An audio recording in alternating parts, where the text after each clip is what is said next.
Okay, I'm sure I've made it clear by now that I love cartoons. So when the news broke that Disney was releasing another story-driven cartoon around the time where all the other good shows are coming to an end, I just had to watch it. But is it worth your time checking out?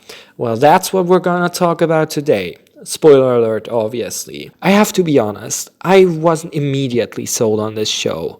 What the trailer showed of the style looked off to me, and the Marvel brand was towering over it like a dark omen.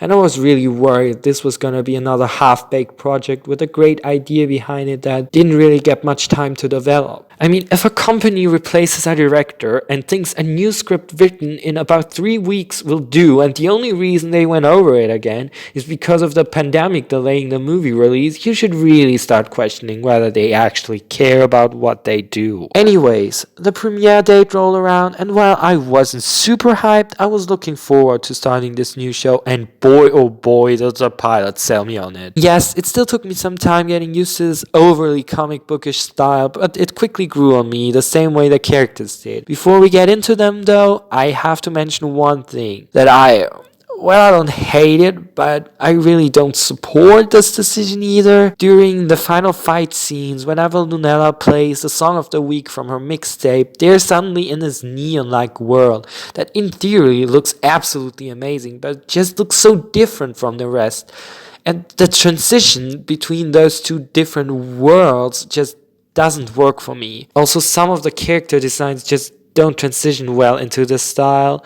It does look really artistic and makes for some awesome choreographed fight scenes, but I just wish these scenes were in the same style and color as the rest of the shows, because that would literally slay. Now on to the characters. The series follows Lunella Lafayette, a brilliant 13-year-old with a secret kinda Batcave like lair beneath her house, where she opens a pool across space and time in honor of some disappeared scientist that is definitely gonna be playing a big part in the overarching mystery story of this show, who becomes the superhero Moon Girl to protect the Lower East Side of New York while the Avengers are out there fighting the big threats. Lunella is a lot. She's definitely a great protagonist and fits the style of the show. But she's also kinda shitty person sometimes. And I know flaws make a protagonist more interesting and relatable, but Eduardo deserves to be treated better by her, even when the fate of the world is at stake. But let's talk about the other side of the tile first. Devil Dinosaur, or just Devil for short. He's just the cutest little guy. Here's what you have to know about him. He doesn't speak, he's basically just a giant puppy. He likes hot dogs, and his real name is actually Terrifying Firebeast, who will bring about the end of all things. I mean, you just gotta love him, right?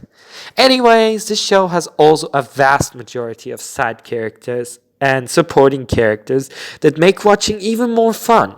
For example, we have Lunella's best friend Casey, who people say she can be a bit much, but honestly she doesn't see it.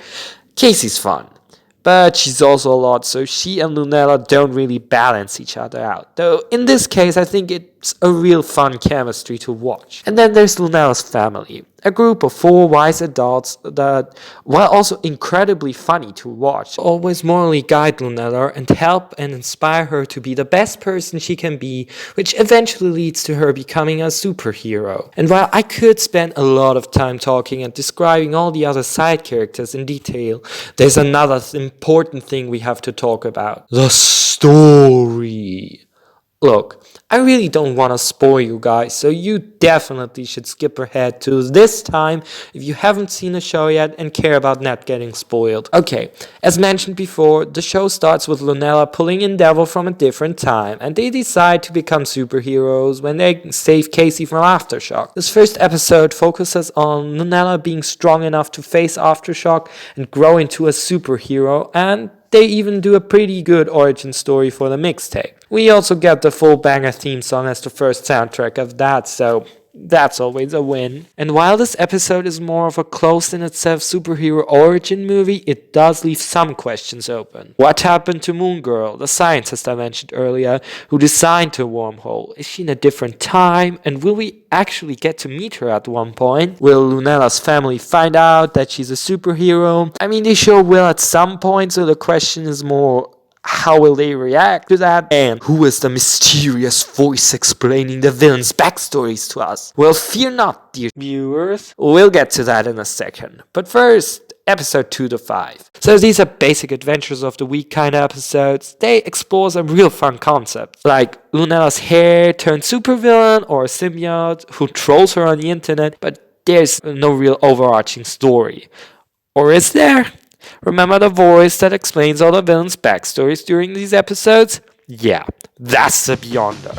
They are an immortal being sent to study all of humans, everything about humans, to decide if he should erase it, and he slays whenever he's on screen. He's incredibly charming and funny to watch because he's this chaotic entity who's basically toying with Lunella. And when he actually does erase Earth and all of humanity, well, actually he's just tricking Lunella to get back at her for lying to him.